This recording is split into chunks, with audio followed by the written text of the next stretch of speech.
তিনি লিখেছেন ইংরেজিতে বলবো, this officer played the main part which enabled 8 Bengal East Bengal Regiment to revolt on the crucial night of 25-26 March.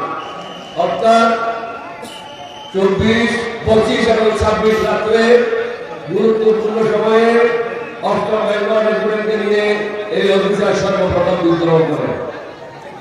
8ম বেঙ্গলের দ্বিতীয় senior officer তৎকালীন major Mir Shawkat Ali, পরবর্তী পর্যায়ে লেফটেন্যান্ট জেনারেল মীর শওকত আলী, তিনি লিখেছিলেন, this officer on his own initiative asked Ziaur Rahman to declare independence of Bangladesh. অর্থাৎ এই অফিসারই তার নিজ উদ্যোগে জিয়াউর রহমানকে বলেছিলেন স্বাধীনতা ঘোষণার জন্য। তাহলে প্রথম বিদ্রোহকে করল ক্যাপ্টেন অলি আহমদ। তার পরেই জিয়াউর রহমানকে গুলি করে হত্যা করে কর্ণফুলীতে ফেলায় দেওয়ার কথা। আমার টাইমলি অ্যাকশন, যথাসময়ে পদক্ষেপের কারণে জিয়াউর রহমান আল্লাহর মেহরবানিতে আল্লাহর হুকুমে রক্ষা পেয়ে গেলেন। স্বাধীনতা ঘোষণার ব্যাপারে তাকে আমি পরামর্শ দিয়েছিলাম। কেন পরামর্শ দিয়েছিলাম? ওনাকে বললাম যে আমরা বিদ্রোহ করেছি চট্টগ্রাম থেকে, বাংলাদেশের মানুষ তো জানবে না কিভাবে বিদ্রোহ করলাম, তাহলে বাকিরা কি করবে? এখানে অনেক বেঙ্গল রেজিমেন্ট আছে। 4th বেঙ্গল রেজিমেন্ট ছিল কুমিল্লাতে, তারা ডিপ্লয়েড ছিল ব্রাহ্মণবাড়িয়াতে। 2nd বেঙ্গল ছিল জয়দেবপুরে, 3rd বেঙ্গল ছিল যশোরে, 3rd বেঙ্গল রেজিমেন্ট ছিল সাইদপুর ক্যান্টনমেন্টে, রংপুর ক্যান্টনমেন্টে। আমরা যদি সেদিন বিদ্রোহ না করতাম এবং রেজিমেন্টে যদি বাংলাদেশের স্বাধীনতা ঘোষণা না হতো, তাহলে এই বেঙ্গল রেজিমেন্টে আর বিদ্রোহ করতো না এবং পৃথিবীর লোকেরাও জানতো না যে এখানে একটা প্রশাসনের বিরুদ্ধে বিদ্রোহ হয়েছে। কিন্তু এই অশিক্ষিত লোকেরা বিদ্রোহ শব্দটার অর্থ বুঝে না, যার জন্য বিরুদ্ধে কিছু বলা হচ্ছে। তাদেরকে বলবো লেখাপড়া করো, বৈজ্ঞানিক যুগ। এখন বলবো আমি কেন বিএনপি ছাড়লাম। বিএনপির দুজন প্রতিষ্ঠানের মধ্যে আমি একজন। শহীদ রাষ্ট্রপতি রহমান প্রথম নাম দিয়েছিল জাগদল। আমি ওনাকে বললাম জাগদল মানুষ খাবে না, এটার নাম দেন বাংলাদেশ জাতীয়তাবাদী দল, বিএনপি। এটা ডকুমেন্ট আপনার কাছে আছে। আগে যে দুটা কথা বললাম সেটারও ডকুমেন্ট আছে। এই অশিক্ষিত লোকদের যদি কোন সন্দেহ থাকে আমার কাছে আসলে বিনা পয়সায় তাদেরকে ডকুমেন্টগুলো দেখায় যাবে। কিন্তু শফিকুর রহমান সাহেবকে নিয়ে কটূক্তি করাটা ঠিক হবে না, এটা বেয়াদবি পর্যায়ে হবে। আমি কেন চলে আসলাম? নিজের হাতে গড়া পাড় গেছিলে দেখলাম জিয়াউর রহমানের বিএনপি নাই। জিয়াউর রহমানের বিএনপি সময় বাংলাদেশের সেরা দলগুলি আমরা দলে নিয়েছিলাম। আপনাদের কুমিল্লার সন্তান আজিজুল হক সাহেব ইংরেজের প্রফেসর, ঢাকা বিশ্ববিদ্যালয়ে নতুন লোকের বাইরে ছিল। কিন্তু জিয়াউর রহমানের মৃত্যুর পরে আস্তে আস্তে অধঃপতনের দিকে যেতে লাগলো। বেগম জিয়ার সময় এসে আমরা কিছু থামাই দিলাম, কিন্তু 2001 সালের পরের থেকে এই দলটি দুর্নীতিবাদ ব্যবসায়ীদের হাতে চলে যায়, সন্ত্রাসীদের হাতে চলে যায়, অশিক্ষিত লোকদের হাতে চলে যায় এবং খেলাড়িদের হাতে চলে যায়। এটার আমি প্রতিবাদ করেছিলাম, কিন্তু আমার কথা শুনে নাই। তখন আমি চিন্তা করলাম আমার কথা যখন শুনে নাই আমাকে বিদায় দিতে হবে। আমি তখন পৃথিবীর ইতিহাসে হয় নাই সাবেক রাষ্ট্রপতি, সাবেক স্পিকার, 6 জন মন্ত্রী, প্রায় 24 জন এমপি, পৃথিবীতে কোনোখানে হয় নাই এরকম ঘটনা।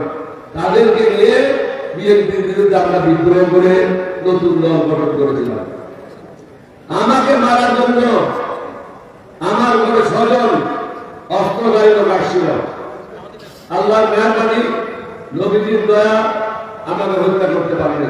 আমার লাইফের উপরে যেমন 6 বার অ্যাটেম্প দেওয়া হয়েছে, কিন্তু কুত্তাদের বিরুদ্ধে আমি কখনো মরব না।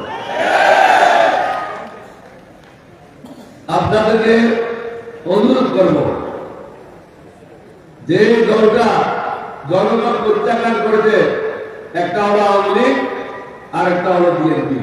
এটা প্রত্যেকটি দল, যে দলের নেতা বলে আমি দেশে যাবো কিনা টাকার উপর নির্ভর করে না, এটা নির্ভর করে অন্য বিষয়ের উপরে। অর্থাৎ মোদী সাহেব অনুমতি দিলে আসবে, মোদী সাহেব অনুমতি না দিলে আসবে। আপনারা কি মোদীর গোলাম? তাহলে চিন্তা করতে হবে, বাংলাদেশের লোকজনকে চিন্তা করতে হবে কোন পথে যাবেন। মোদীর গোলামি করবেন না বাংলাদেশের জনগণের গোলামি করবেন, এটা চিন্তা করতে হবে। এখানে জামাত ইসলামের বিষয় না, এলডিপির বিষয় না, বাংলাদেশের স্বাধীনতা সার্বভৌমত্বের বিষয়। এই প্রথমবার আমরা সুযোগ পেয়েছি। আমিও জামাত যোগ দিই নাই, জামাত রাজনীতিতে যোগ দেয় নাই। আমরা কয়েকটা দেশপ্রেমিক দল, জাতীয়তাবাদী শক্তি একত্র হয়েছি কতগুলি কর্মসূচি হাতে নিয়ে। এই কর্মসূচিগুলি কি? এই কর্মসূচি হচ্ছে আমরা ন্যায় শাসন প্রতিষ্ঠা করবো, সুশাসন প্রতিষ্ঠা করবো, টেন্ডারবাজি বন্ধ করবো, দুর্নীতি বন্ধ করবো, ঋণ খেলাপিদের জেলে আবদ্ধ করে তাদের থেকে ঋণগুলি পরিশোধ করার ব্যবস্থা করবো। যেটা সরকার করেছিল, সবাইকে অভিযোগ আবদ্ধ করে তাদেরকে টাকা উদ্ধার করেছিল। আমাদেরকেও সেই ব্যবস্থা নিতে হবে।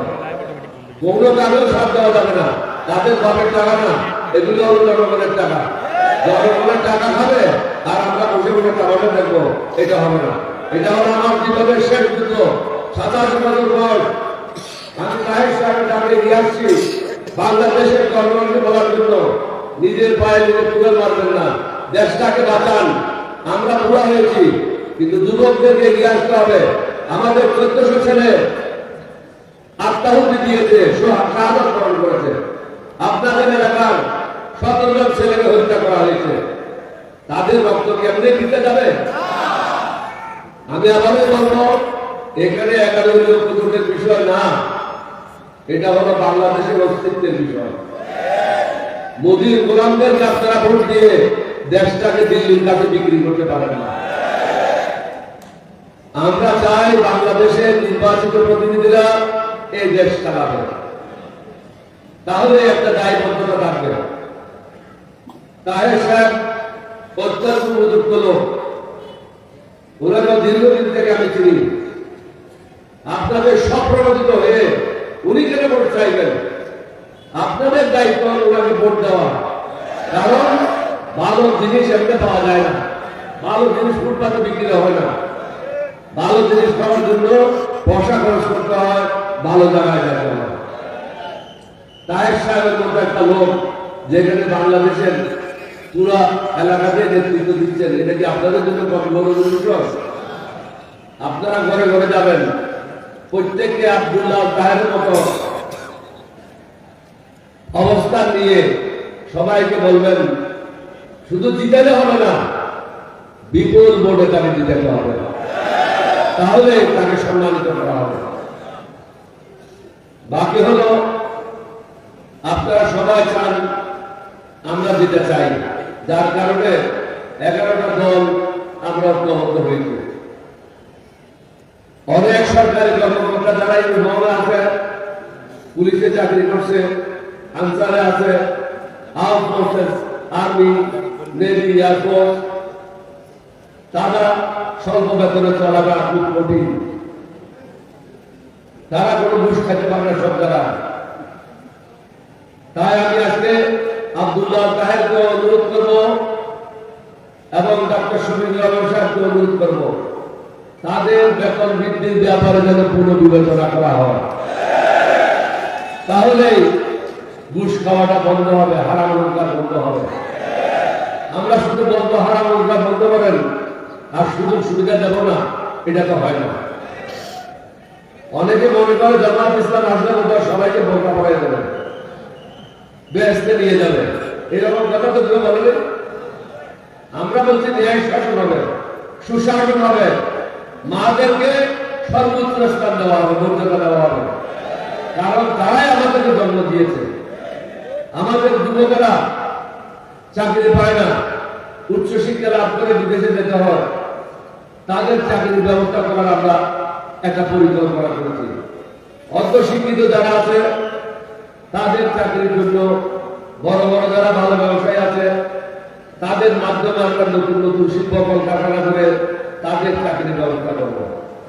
মেয়েরা চাকরি করবে, ছেলেরা চাকরি করবে, মা বোনদের ইজ্জত দেওয়া হবে, সুশাসন প্রতিষ্ঠা হবে, যোগ্যতার ভিত্তিতে পদায়ন হবে। কারো পায়ে ধরে সালাম করলো আর কারো জেনারেল বানিয়ে দিলে এরকম হবে না। যোগ্যতার ভিত্তিতে প্রত্যেকটা জায়গায় পদায়ন করা হবে, তাহলে দেশটা এগিয়ে যাবে। এই সিদ্ধান্তগুলি নিয়ে আমরা 11টা দল একত্রিত হয়েছি। এখন জাতিকে সিদ্ধান্ত নিতে হবে, আপনারা কি চান? আপনারা কি দুর্নীতিবাদদেরকে ভোট দেবেন, না যারা সুশাসন চায় তাদেরকে ভোট দেবেন, যারা ন্যায় প্রতিষ্ঠা করতে চায় তাদেরকে ভোট দেবেন? অনেক দেরি হয়ে গেছে। আমি একটা শব্দ নিয়ে তরুণ ক্যাপ্টেন হিসাবে বিদ্রোহ করেছিলাম, আমার ভাইদেরকে গুলি করে হত্যা করেছিলাম। কি কারণে? কারণ এই এলাকার লোক বঞ্চিত ছিল। 5-10 হাজারের বেশি লোক বিদেশে যেতে পারে নাই, কারণ রাজনীতি গিয়ে তাদের পক্ষে ভিসা নেওয়াটা সহজ ছিল না। তখনকার দিনে কুমিল্লা থেকে ঢাকা যাওয়ার জন্য কঠিন বিষয় ছিল, অর্থনৈতিক মানুষ সচ্ছল ছিল না, রাজনীতি যাওয়ার দূরের কথা। ঢাকাতে বেশি দিলে হওয়ার কারণে আজকে কোটি লোকের উপরে বিদেশে চাকরি করতেছে। তাদের পয়সার কারণে বাংলাদেশের রিজার্ভ বৃদ্ধি পাচ্ছে। আমাদের স্বাধীনতার যুদ্ধ করার পিছনে অনেকগুলি কারণ ছিল, যে আমাদের লোকদের মাধ্যমে বাংলাদেশে আমরা সুশাসন প্রতিষ্ঠা করব, ন্যায় বিচার প্রতিষ্ঠা করব, মানুষ সুখে শান্তিতে বসবাস করতে পারবে। আমরা কিন্তু সেটা নিশ্চিত করতে পারিনি। এবার আমার জীবনের শেষ যুদ্ধ তাহের সাহেবকে সাথে নিয়ে, সেটা হলো সুখী সমৃদ্ধশালী সকল ধর্মের জন্য সমান অধিকার নিশ্চিত করে একটা সুন্দর বাংলাদেশ গঠন করা। এটাতে সমগ্র জাতির ঐক্যবদ্ধ হতে হবে। দিন খেলাপিদেরকে ভোট দেবেন না, চাঁদাবাজদের ভোট দেবেন না, দুর্নীতিবাজদের ভোট দেবেন না, মাস্তানদের ভোট দেবেন না, যারা ভোট ডাকাতি করে তাদেরকে ভোট দেবেন না, যারা উন্নয়নের পথে চলে তাদেরকে ভোট দেবেন না, যারা আল্লাহ আল্লাহ রসুলের পথে চলে তাদেরকে ভোট দিতে হবে। যারা আল্লাহ আল্লাহ রসুলের পথে চলে তারা অন্য ধর্মের লোককে কোনো ক্ষতি করতে পারে না। তাদের হাতে হিন্দু বৌদ্ধ খ্রিস্টান সকলে নিরাপদ, বিএনপির হাতে নিরাপদ না। আওয়ামী লীগ যাওয়ার পরে মাঠে কে চাঁদা উঠাচ্ছে? জামাতের শিবিরের ছেলেরা করণ বাজারে একদিন দাওয়া দেওয়ার পরে 100 টাকার সিল 50 টাকাতে তুলে আসছিল। 100 টাকা সিলের দাম ছিল, চাঁদাবাজদের যখন দৌড়ে দিল 50 টাকা সিলের দাম হয়ে গেছে। এমনি জামাতের নাম শুনলে পায়খানা প্রস্তাব করবে, 11 দলের নাম শুনলে তো হুঁশা হয়ে যাবে। এখানে দাঁড়িয়ে পারলাম, অন্য জায়গায় অন্য মার্কা। সমগ্র জাতিকে অনুরোধ করব, একজন ক্যাপ্টেন বলি যে প্রথম বিদ্রোহ করেছিল সেই বিদ্রোহী হিসাবে সঠিক পথে আসেন। 11 জন ঐক্যজোটের প্রার্থীদেরকে ভোট দেন, আমাদেরকে একবার সুযোগ দেন। আমি নিজেও 3 বার মন্ত্রী ছিলাম। হাসিনা 3 বার আমার বিরুদ্ধে দুদকে মামলা করেছিল। আল্লাহর মেহরবানি আপনাদের দোয়া কোনো কিছু পাইনি। সৎ ব্যক্তিদের শাসন প্রতিষ্ঠা করতে হবে, না হলে বাংলাদেশ কখনো মুক্ত হবে না ভারতের হাত থেকে। ভারত কখনো চায় না বাংলাদেশ এগিয়ে যাক। আমরা কিন্তু ভারতের বিরুদ্ধে না। ভারত যে পলিসি বাংলাদেশের এখানে প্রয়োগ করছে সেই পলিসির বিরুদ্ধে আমরা। অন্যের কারো মধ্যে আমরা করতে চাই না। আমরা চাই প্রত্যেকে নিজের নিজের দেশ পরিচালনা করবে, আমরা সবাই সুখে শান্তিতে মানুষ হিসাবে বসবাস করব। আমাদের চাহিদা তো সীমিত, আমরা শান্তি চাই, আমরা তো টাকা চাচ্ছি না। সেই শান্তিটা দিতে পারে এক জামাতের নেতৃত্বে 11 জন লোক। আপনারা কি এটা বিশ্বাস করেন? হাত তো তুলতে বড় মানুষের মতো। এখন ঠিক আছে, এখন মনে হয় জীবিত লোকেরা নিজে আছে। এটা জোরে পালে মারেন থেকে জোরে জোরে মারেন। দুর্নীতি বাজার বলাইতে হবে। দুর্নীতিবাদদেরকে জেলে দিতে হবে, তারপরে দেশ মুক্ত হবে। আমারও তাড়াহুড়ো আছে, মশকাল যেতে হবে আমার। আমি সবশেষে আমার অনুরোধ করবো, জাতি ধর্ম দল নির্বিশেষে সৈয়দ আব্দুল্লাহ মোহাম্মদ তাহের সাহেবকে বিপুল ভোটে জয়লাভ করাবেন। 11 লক্ষ ভোটের সব প্রার্থীকে বিপুল ভোটে জয়লাভ করে সরকার গঠনের জন্য সাহায্য করবেন ইনশাল্লাহ। আমার নবীর দয়ায় আল্লাহর মেহরবানিতে 11 দলীয় জোটে সরকার গঠিত হবে আগামীতে। মোদীর দলে সরকার গঠন হবে না, দিল্লি সেবা রাজ্যের সরকার গঠন হবে। আপনাদের সবাইকে ধন্যবাদ। বাংলাদেশ জিন্দাবাদ, 11 লক্ষ জোট জিন্দাবাদ। আসসালামু আলাইকুম ওয়া রাহমাতুল্লাহি ওয়া বারাকাতুহু।